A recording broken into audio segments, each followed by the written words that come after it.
आपको अब लोकसभा लेकर चलते हैं। गृह मंत्री अमित शाह लाइव हैं, वो क्या कुछ करें आपको सुनवाते हैं। इस तरह से नहीं चलेगा।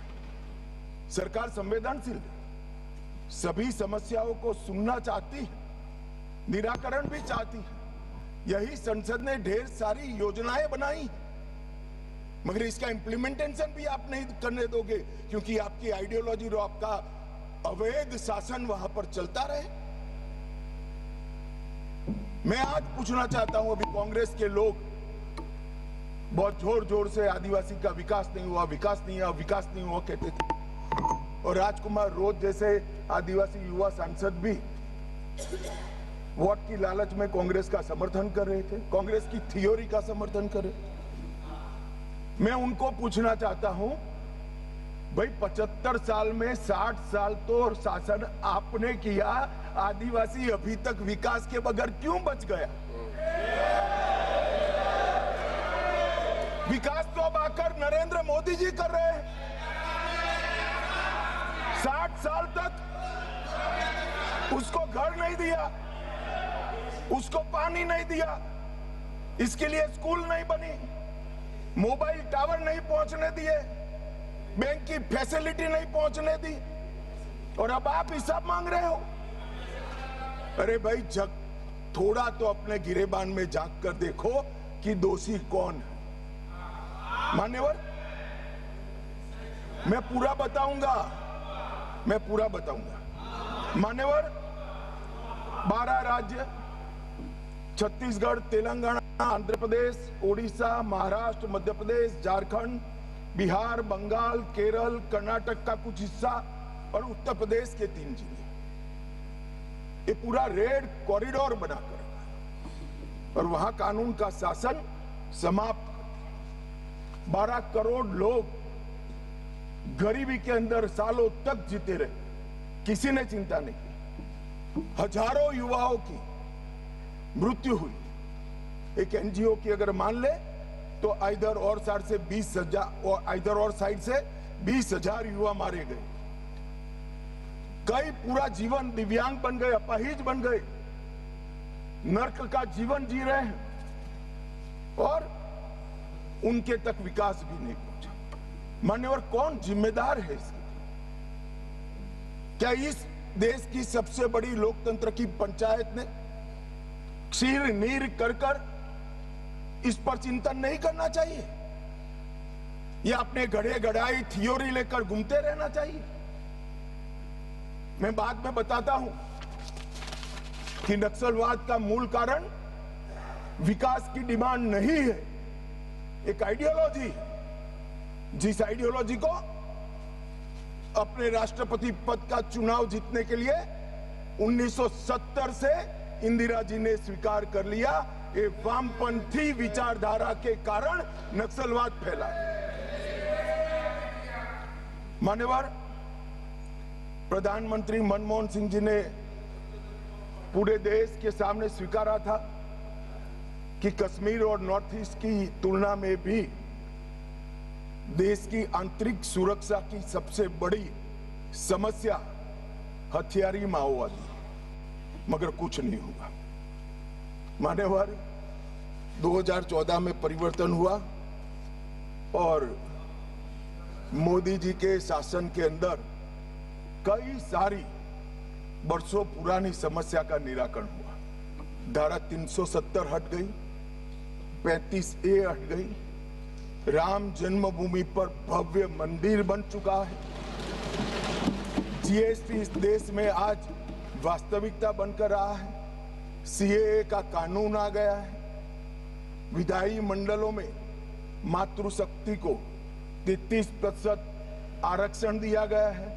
कई सारे बड़े काम जो आजादी के वक्त से इस देश की जनता चाहती थी कि कभी न कभी हो, वो सारे काम नरेंद्र मोदी जी के 12 साल में हुए, और अब ये नक्सलवाद से मुक्त भारत की रचना भी नरेंद्र मोदी जी के शासन के अंदर ही हो रही है। ये 12 साल एक प्रकार के देश के लिए बहुत शुभंकर साबित हुए। देश को गरीबी से मुक्ति दिलाने के लिए, देश के युवाओं के लिए नई शिक्षा पद्धति लाने के लिए, देश की आंतरिक और बाह्य सुरक्षा को सुनिश्चित करने के लिए, इस देश के मूलों से न जुड़ी हुई पॉलिसियों को दरकिनार करने के लिए ये 12 साल में बहुत कुछ हुआ है।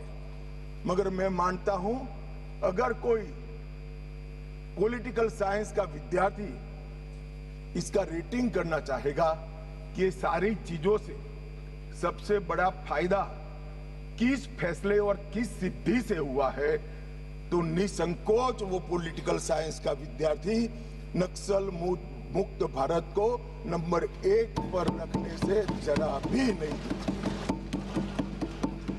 मान्यवर, ये जो बड़ी घटना देश में आकार लेने जा रही है, उसका पूरा श्रेय, उसका पूरा यश हमारे सीएपीएफ के जवान, विशेषकर कोबरा और सीआरपीएफ के जवान, राज्य सरकारों की पुलिस, विशेषकर छत्तीसगढ़ राज्य पुलिस और डीआरजी के हमारे जवान और वहां के स्थानीय आदिवासी बासिंदों को जाता है। अगर उनका सहयोग ना होता तो दुनिया में कई रिकॉर्ड है, बड़े बड़े तानाशाह जब जनता साथ नहीं देती है तो दुम हिलाकर भागे हैं। मगर यहां पर आज वामपंथी उग्रवाद समाप्त होने जा रहा है, इसमें जनता का भी बड़ा साथ है। और आज मैं फिर से एक बार इस चर्चा की शुरुआत में जो हजारों युवा मारे गए, जो सिक्योरिटी फोर्सेस के जवान शहीद हो गए, जिन्होंने अपना सर्वस्व इस देश की आंतरिक सुरक्षा के लिए बलिदान कर दिया, वो सभी को मन पूर्वक पूरे सदन की ओर से विनम्र श्रद्धांजलि देकर उसको एक्नॉलेज करना चाहता हूं। मान्यवर, ये जो विचारधारा है, इसका विकास से कोई लेन देन, विकास के मांग से भी कोई लेन देन नहीं। ये विचारधारा कौन सी है? क्या है माओवादी विचारधारा? इसका ध्रुव वाक्य क्या है? जब हम आजाद हुए, हमने कहा सत्यमेव जयते, सत्य का हमेशा विजय होता है। इनका ध्रुव वाक्य क्या है? कि सत्ता बंदूक की नली से निकलती है, ये इनका ध्रुव वाक्य है। और वहां सत्ता शब्द का बहुत महत्वपूर्ण स्थान है। ये विकास के लिए नहीं है, अपने आइडियोलॉजी के अस्तित्व के लिए है, अपने आइडियोलॉजी के विजय के लिए है। और आइडियोलॉजी को भोले भाले आदिवासियों में स्प्रेड कर सत्ता हासिल करने के लिए। यहां कोई विकास की बात नहीं, इनका लोकतंत्र पर कोई विश्वास नहीं। यहां ढेर सारे लोग, मैं नाम देना नहीं चाहता, मैं सुन रहा था, 3 घंटे से कह रहे कि अन्याय है तो अन्याय के खिलाफ लड़ रहे हैं। भाई, लड़ने का तरीका क्या है? हम अंग्रेजों के शासन में नहीं रह रहे। कुछ लोगों ने भगत सिंह जी और बिरसा मुंडा से कंपैरिजन कर दिया। क्या हिमाकत कर रहे हैं? शहीद भगत सिंह और बिरसा मुंडा, भगवान बिरसा मुंडा जो अंग्रेजों के सामने लड़े, वो संविधान तोड़कर हाथ में हथियार लेकर निर्दोषों की हत्या करने वालों लोगों के साथ आप इसका कंपैरिजन कर रहे हैं? मान्यवर, राजनीतिक स्वार्थ से ऐसे विषयों में ऊपर उठ जाना चाहिए। यही विचारधारा कहती है दीर्घकालीन युद्ध ही हमारी विचारधारा को फैला सकता है। उनको अपनों का भी खून बहाने से कोई परहेज नहीं। और उनके आदर्श देखिए साहब, 10,000 साल के हमारे उपलब्ध इतिहास में कितने आइडियल आदर्श पुरुष, स्त्री, युवा हुए, एक बहुत बड़ा लिस्ट बन सकता है। इन्होंने तिलका मांझी को अपना आइडियल नहीं समझा, भगवान बिरसा मुंडा, भगत सिंह जी या सुभाष बाबू को अपना आइडियल नहीं समझा। इन्होंने आदर्श किसको कहा? माओ को कहा। ये आदर्श तय करने में भी फॉरेन से इंपोर्ट करते हैं। मान्यवर, बस्तर का सिलेक्शन क्यों हुआ? एक कार्यक्रम था भारत मंडपम में, बस्तर क्षेत्र से जो अच्छी शिक्षा दीक्षा प्राप्त करे थे ऐसे युवाओं के साथ मेरा इंटरेक्शन था। तो मेरे नाश्ते के टेबल पर एक बच्ची बैठी थी। उसने कहा कि साहब, आप बता सकते हैं कि माओवादियों ने, नक्सलाइटों ने हमारे बस्तर को ही क्यों चुना? मान्यवर, इस विषय को मैं जरा डिटेल बताना चाहता हूं। हम सब जानते हैं कि सन 47 में जब हम आजाद हुए, संसाधन बहुत कम थे। एक लंबी गुलामी के कालखंड को समाप्त कर हम आजाद हुए थे। देश के अंदर विकास का नामो निशान नहीं था।